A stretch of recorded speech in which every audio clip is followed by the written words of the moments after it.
जब उड़क राख करा कर तारा, परजा धारत तब देह,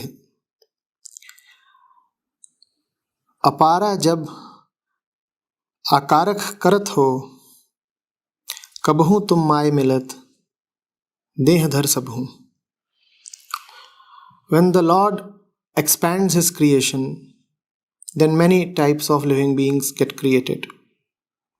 When you dissolve everything, then all the living beings get absorbed back into you. Please help me understand, what does expansion and dissolution of Lord mean? The Lord Abhilash is the source of your consciousness.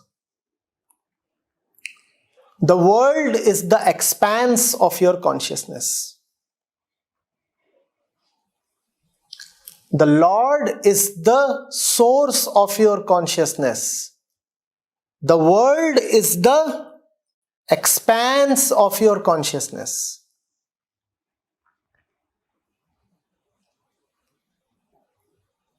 What does the creation of the world mean? The pure source point of awareness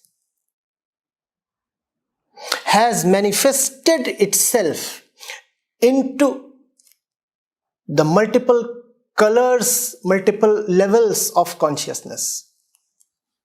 That is the creation of the world.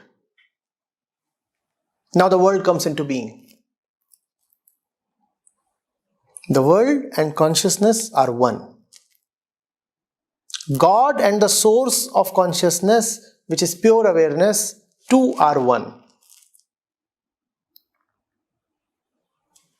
What does it mean for consciousness to dissolve and go back to God? It means that now your consciousness is no more affiliated with its contents. What is consciousness? The contents of consciousness are consciousness itself. Whenever you say you are conscious, you are always conscious of something. So consciousness always has contents. When you say you are thinking, you are always thinking about something. So consciousness is nothing without its contents.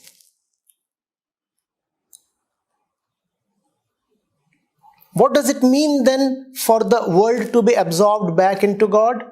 It means that now you have consciousness without content, or you have pure awareness. You can express it either way. You could either say now there is consciousness sans the contents of consciousness, in the sense that now the ego tendency finds no need to associate itself, identify itself, affiliate itself with any of the contents of consciousness. Or you could say consciousness itself has receded and is now finding rest in pure awareness. There is no expanse. There is just a point. And that point am I. Are you getting it? Have you seen how the mind becomes full of some content when you are excited or angry or worried or lustful? That is the expanse of consciousness. Now consciousness is very, very strongly associated with some content. You can't stop thinking about it. You can't help brooding over it. This you could call as the emergence of the world. Now the world has emerged and become very meaningful for you. And what is meant by dissolution of the world? Grace shone and the I tendency grew wise and loosened its grip over the pretty object of association. Now the content has been dropped. The content is dropped. Consciousness no more, because we said there is no consciousness without content. You could either call it consciousness no more, or you could call it pure consciousness, which means consciousness without content. One is conscious, but one is not conscious of anything in particular. That is called pure consciousness. Normally, when you are conscious, there is something in your mind, right? You are always conscious of something, I repeat. What is pure consciousness or awareness? There is consciousness, but of what? Well, nothing in particular. One knows what? Nothing in particular. When you know, but know nothing in particular, then you actually know. When you know only the particulars, then what the hell do you know? All that you know is the particular, and the particular is the little. And little knowledge is no knowledge.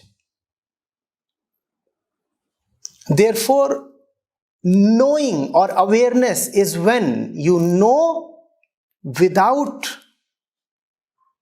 knowing anything specific. You just know. That is awareness. When you know something specific, then you are. When you just know without knowing anything specific, then only the knowing is you are not. I'll repeat. When you know something specific, then you are. When you just know nothing specific, then you are not. Only knowing is. That you could also call as knowing without the knower. And that is awareness. In consciousness, knowledge is always with a knower. So there is knower and he has knowledge, and this is the usual process of consciousness. In awareness, there is only knowing. There is no object of knowledge and therefore no knower. Therefore, you can be conscious, but you can never be aware. In consciousness, the I is preserved and strengthened. In awareness, there is no I at all. There is just God.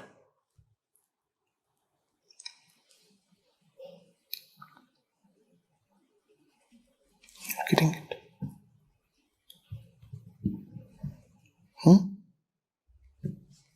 If it's a little too fast for you, play it again on your device and listen to it. Rather, play it on loop.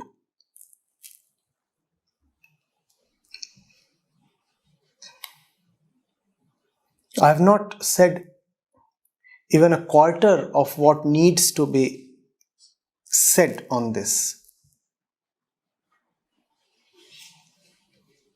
But I've already said much more than what can be said on this. So the rest is upon you. Listen to this again and again.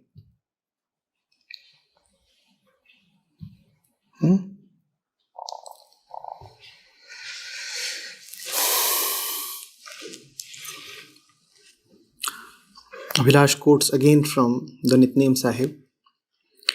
Bhoot bhavik bhavan kahani.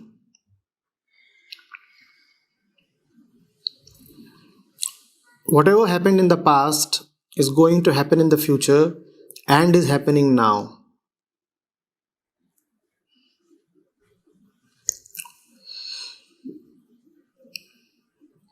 Vilash says, I'm not clear about this statement. How should one look at past, present, and future? I've heard people telling me to live in present.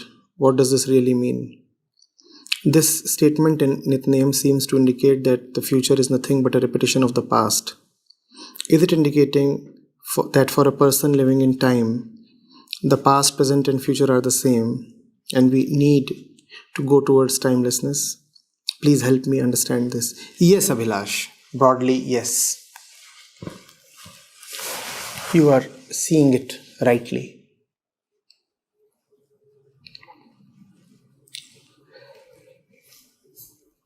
The ego loves time. The ego hopes that time will provide it redemption.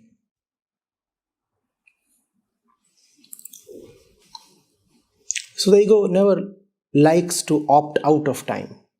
It continues to swim in time. And in time, there is no newness. There is only a repetition of the past. Awareness is new. Consciousness is stale. Mark the difference. In awareness, great and fresh things happen. In consciousness, petty and stale things happen. Consciousness is so scared, it merely wants to repeat the past. Awareness is so fearless, it abhors repetitions. In awareness, there is creativity. In consciousness, there is merely a replication.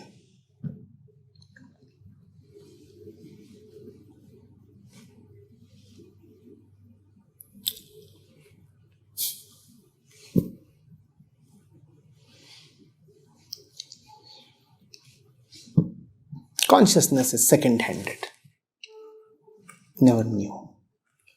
What you are conscious of is coming from somewhere, therefore it is not original. In awareness, there is authorship, there is originality, and therefore awareness is the only authority.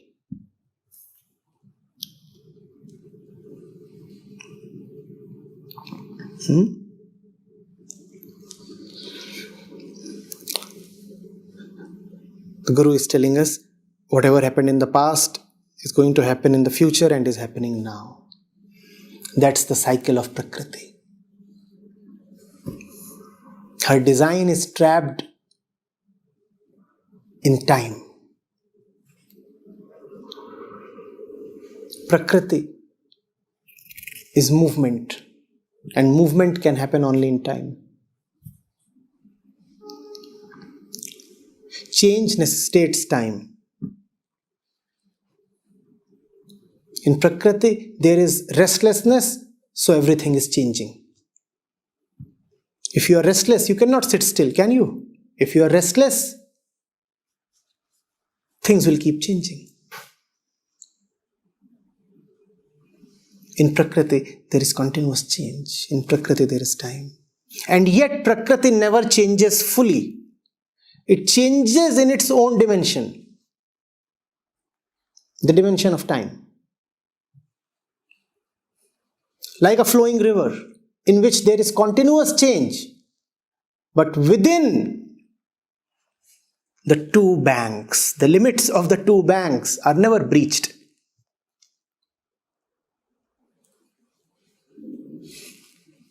Have you ever seen a river flying? At best, it changes its course a little, or floods the neighboring areas a little. That's cosmetic rebellion. But the river is so severely and so cruelly contained by its course, its boundaries. And yet it is always moving.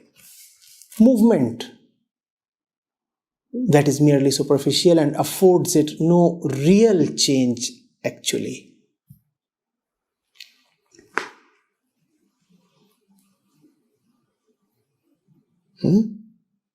That's Prakriti. That's why she has been variously likened to a stream. A stream is always flowing, but within its limits. That's also how we live, no? Always trying to change this or that, but nothing ever really fundamentally changes. Things change on the surface. And as the poet has said, the more the things change, the more they remain the same.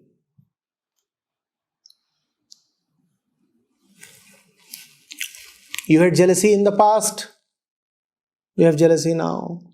You had insecurity in the past, you have insecurity now. You can go back 4,000 years or 4 million years back. You will find insecurity. And irrespective of how long back you go, you'll always find a three-dimensional world, won't you? Oh, what has changed then? What has changed? The world was always three-dimensional, was it not? Why? Because consciousness is three-dimensional. Now, within this unchanging framework of consciousness, there are cosmetic changes in the objects of consciousness. That's hardly any change. And therefore, the fundamental condition of man has remained the same. Man was fearful 5,000 years back, he is fearful even today. People were fighting for property 5,000 years back, they are fighting for property even today. Men were fighting for women 5,000 years back, even today it's the same. What has changed? So the saints are saying, whatever happened in the past is going to happen in the future and is happening even now. Does that mean there is no possibility of liberation? There is. There were liberated ones in the past and there are liberated ones today as well.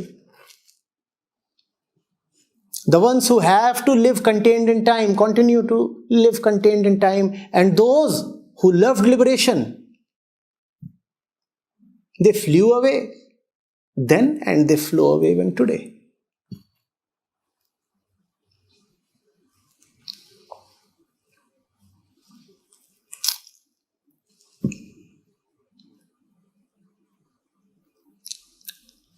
You need to have a love for the sky, you will fly away.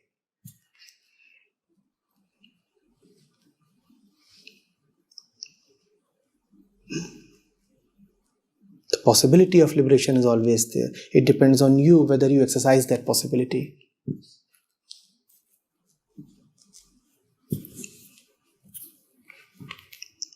Getting it?